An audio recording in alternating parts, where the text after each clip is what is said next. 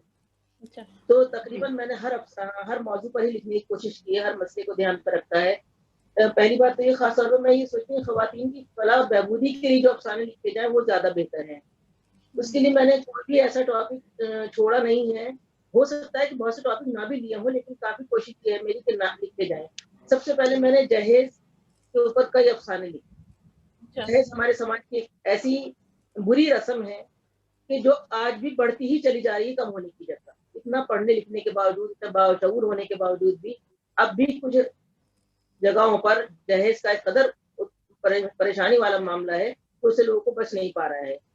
اس کے علاوہ اگر ہم بات کریں بٹوارے کی، تو بٹوارہ زمین جائیداد کے پہ نہیں لکھا میں نے. بٹوارے میں جب والدین کا بھی بٹوارہ کرتے ہیں تو میں نے اس پر قلم چلایا. بٹوارے میں زمین جائیداد، گھر، بزنس سب کا بٹوارہ کرتے ہیں، اور والدین کی چیزیں ہو جائے زندگی میں بھی ان کے تو بھی کوئی بری بات نہیں، بعد میں ہو تو بھی کوئی بات نہیں، لیکن جب وہ والدین کا بھی بٹوارہ کر دیتے ہیں تب بڑا ناگزیر محسوس ہوتا ہے، بڑی تکلیف ہوتی ہے. اس پہ سب سے پہلے قلم چلایا میں نے کہا ضروری لکھنا ہے. اس کے علاوہ ناکامیاب رشتے، لڑکیاں پڑھ لکھ گئی ہیں، اس کے باوجود بھی ان کے رشتے اگر ناکامیاب ہو رہے ہیں تو اس کے اندر لڑکیوں اور لڑکوں میں اور یا ان کی تربیت اور ان کی پرورش میں بھی کمی ہے. کہیں نہ کہیں ہماری کوشش یہ ہونی چاہیے کہ جب ہم اتنے قابل ہو گئے ہیں، اتنا دور بدل گیا ہے، تو رشتے اتنے کمزور کیوں ہوتے چلے جا رہے ہیں؟ ان رشتوں میں مضبوطی کیوں نہیں آتی؟ پہلے کے رشتے دیکھیے، ہم اپنے بڑوں کو دیکھیں، اگر ہم پہلی پشت کو دیکھیں یا اس سے پہلے کے لوگوں کو دیکھیں تو ان کے رشتے مضبوط ہیں. وہ اگر اپنے میکے کو نبھاتے ہیں تو سسرال کو بھی پوری طرح سے نبھاتے ہیں، کہیں کوئی رشتے میں کوئی کمی نہیں چھوڑتے. اور آج کا جو یہ حال ہے، دور جو ہے، اس میں رشتوں کی اس قدر خرابی ہے کہ 2-4 مہینے بھی لڑکیوں کے ساتھ گزر نہیں ہوتا اور وہ اپنی علیحدگی کر لیتی ہیں. اور اگر وہ گھر والوں سے علیحدگی نہیں ہوتی تو وہ رشتہ ناکامیاب ہو جاتا ہے ان کی نظر میں. آپ اس سے متفق ہیں یا نہیں مجھے نہیں معلوم. اور دوسری بات یہ کہ لڑکیوں میں سلیقہ مندی ہو، کفایت شاعری ہو، یہ بھی ایک گھر چلانے کے لیے، ایک اپنی زندگی چلانے کے لیے بے حد ضروری ہے. ایک ماں کی، ایک عورت کی جو زندگی ہوتی ہے اس کی گود میں سارا خاندان پلتا ہے، تو اس کے لیے ضروری ہے کہ ایک عورت باشعور ہو، سلیقہ ہو، کفایت شعر ہو، تاکہ وہ اپنی گھریلو زندگی ہو یا باہری زندگی ہو اس کو اچھی طرح سے مینج کر سکے، اسے کہیں پریشانی نہ آئے. اس کے علاوہ دہشت گردی پر لکھے میں نے جس دور میں جب بھی یہ حالات رہے اس پر بھی کئی افسانے لکھے جو کہ کافی پسند کیے گئے. اس کے علاوہ یہ ہے کہ جو لوگ کوشش یہ کرتے ہیں کہ عورت کی آزادی کے نام پر ان کو بیوقوف بناتے ہیں. عورت کو یہ سمجھنا چاہیے کہ ہماری عورت کی اگر ہم آزادی میں برابر کے شریک ہو رہے ہیں، کھڑے ہو رہے ہیں، تو وہاں ہمارا استحصال بھی ہو رہا ہے.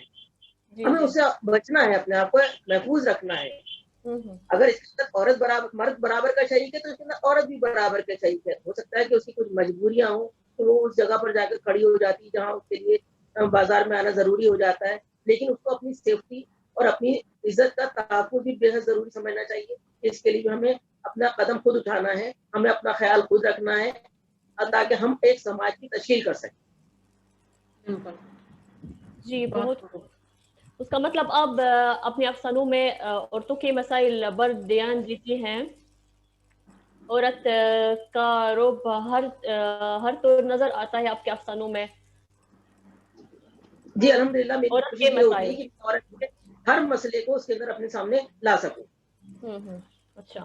کوئی بھی جو افسانہ نگار ہوتا ہے وہ اس دور کا آئینہ ہوتا ہے. بالکل بالکل بالکل. تو وہ ان افسانہ نگاروں کو پڑھ کر ہم اس دور کی کہانیاں، اس دور کے قصے، اس دور کے حالات ہمارے سامنے فوراً آ جاتے ہیں. قلمکار کا مطلب یہ نہیں کہ وہ مسئلے کا حل پیش کرے، لیکن قلمکار اس مسئلے کو سامنے ضرور رکھ دیتا ہے. جی جی بہت خوب، بہت عمدہ. بالکل بالکل صحیح. آپ کی بات بالکل بہت صحیح ہے، سچی ہے. اور اب ہم رخ کرتی ہیں اگلی مہمان کی طرف. جی جی والا بالکل.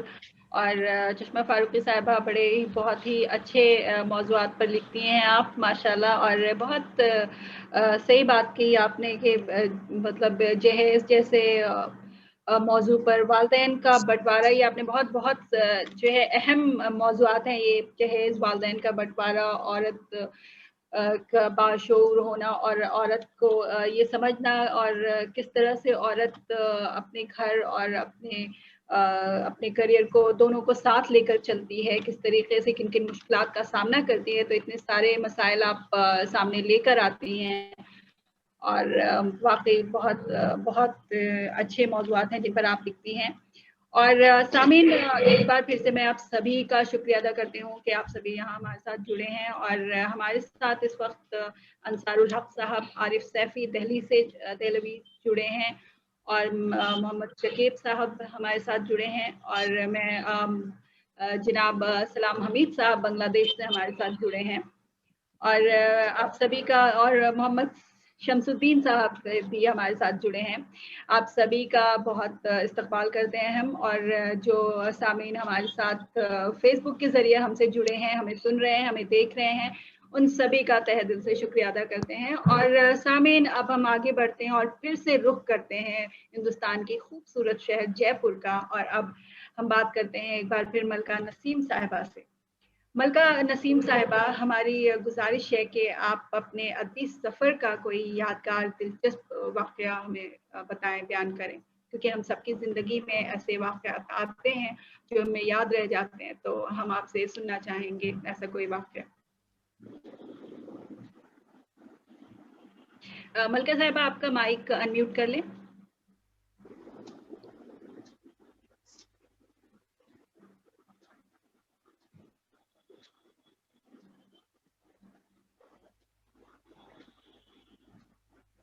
جی امرین، میں آپ کو ایک اپنے بچپن کا واقعہ بتاتی ہوں. جی جی بالکل. میں یہ بتاؤں کہ وہ مجھے پڑھنے کا بے انتہا شوق تھا، بچپن سے پڑھنے کا شوق تھا.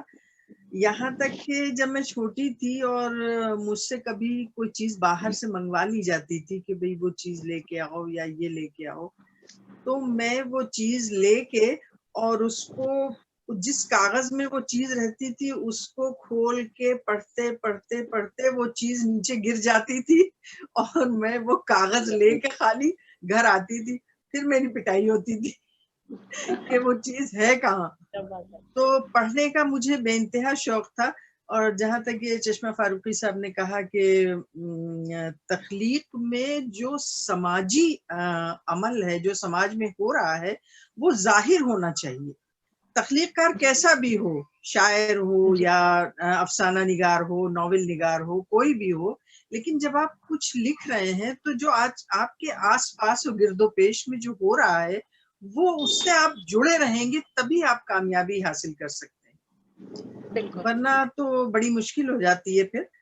تو دلچسپ واقعہ ایک تو میں نے یہ سنایا، اور دوسرا یہ ہے کہ میں ایک تو میرا کوئی استاد نہیں ہے، میں نے اپنی کتابوں کو اپنا استاد بنایا. میں نے کتابیں اتنی پڑھی کہ مجھے استاد کی ضرورت محسوس نہیں ہوئی. ویسے یہ نہیں کہہ سکتی، لیکن اب بھی شاید کچھ غلطیاں پائی جاتی ہوں، اس لیے کہ میں اپنے کو طفل مکتب سمجھتی ہوں. تو میرا ایک شعر ہے کہ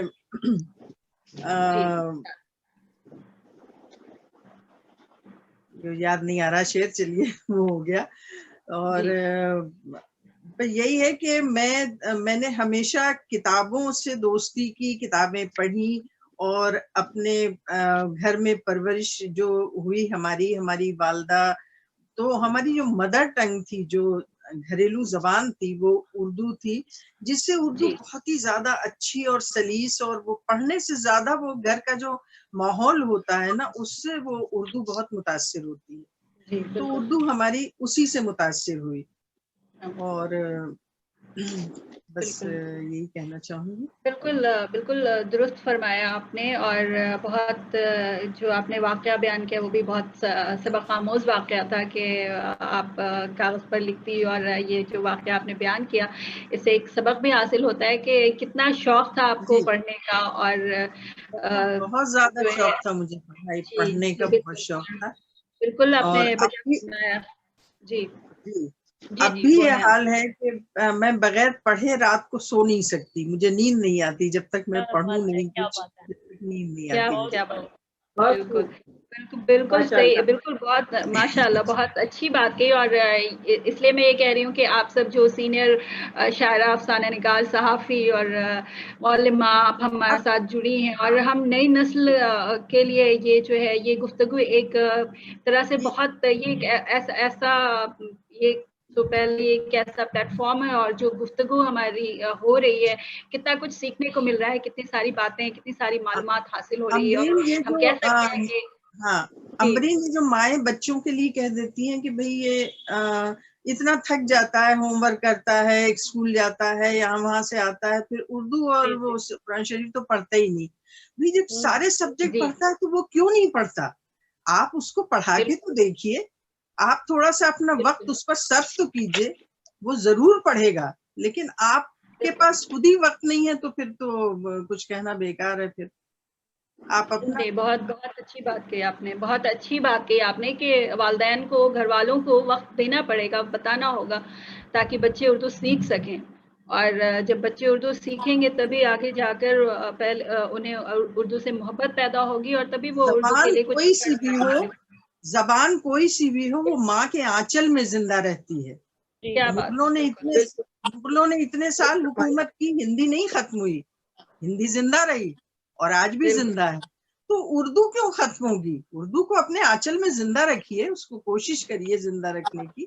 جی جی بالکل بالکل، انشاءاللہ اردو کبھی ختم نہیں ہوگی، اور کوشش جاری ہے، کوشش کر رہے ہیں، ہم سبھی کر رہے ہیں اپنے اپنے حصے کا، بالکل کوشش کر رہے ہیں، ہم سبھی دے رہے ہیں. جی کامیاب ہوگی. جی بالکل بالکل کوشش کامیاب ہوگی انشاءاللہ. بالکل صحیح کہا.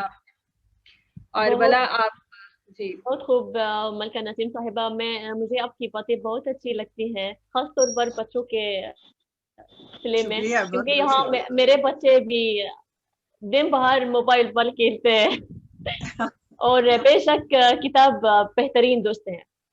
اور ایک بار پھر مصر کی طرف رخ کرتی ہیں اور ڈاکٹر بدریہ کی طرف. تمام اہل علم اس سچائی سے متفق ہے کہ اردو زبان و ادب کا فروغ اردو تعلیم کے بغیر ناممکن ہے. اردو زبان و ادب کی اشاعت اور روشن مستقبل کے لیے اردو تعلیم کو طریقہ تعلیم کے جدید اصولوں کے مطابق انجام دینا ضروری ہے. اردو کی نئی پستیوں میں مصر یہاں اردو سیکھنے والے وہ لوگ نہیں ہیں جو بر صغیر سے جا کر آباد ہوئے ہیں، بلکہ اردو سیکھنے والے وہیں کے باشندے ہیں. اس وقت مصر کی 7 یونیورسٹیوں میں اردو کے شعبے قائم ہیں، جن میں جامعۃ الازہر کو خصوصی حیثیت حاصل ہے. اور میں اپنی طرف سے محترمہ ڈاکٹر بدریہ صاحبہ سے سوال کرتی ہوں، جامعۃ الازہر میں اردو کا نصاب کیا ہے، اور اردو پڑھانے میں آپ اساتذہ کا کیا طریقہ ہے؟ اچھا ڈاکٹر اولا، ازہر یونیورسٹی اور مصر کی باقی تمام یونیورسٹیوں میں BA 4 سال کا ہوتا ہے. ازہر یونیورسٹی میں ایک خاص بات یہ بھی ہے کہ اردو زبان کے علاوہ طالب علم کو شرعی علوم اور عربی زبان و ادب پڑھایا جاتا ہے. تمام طلباء کو ہر سال قرآن پاک کے 5 سپارے حفظ کرنے ہوتے ہیں. جامعہ ازہر کی بعد جتنے جامعات نے اردو کو اپنے نصاب میں شامل کیا، سب نے الازہر یونیورسٹی کے شعبہ ہائے اردو کے نصاب کو سامنے رکھ کر کیا. یہاں ہم شعبہ اردو الازہر یونیورسٹی گیرلز برانچ کا نصاب انڈر گریجویٹ بطور مثال پیش کرتے ہیں. سال اول کا پہلا سیمسٹر قرآن کریم، اردو گرامر اور مشقیں، اردو زبان کی نشو و نما، بر عظیم باکو ہند کی مسلمان کی تاریخ، اردو ٹیکسٹ میں عرب فتوحات تک، فارسی زبان اور انگریزی زبان پر مشتمل ہے. سال اول کا دوسرا سیمسٹر قرآن کریم بھی کا عقائد و اخلاقیات، فقہ اسلامی، ادب عربی، تاریخی اردو ادب، مطالعہ اردو اور انشاء بردازی،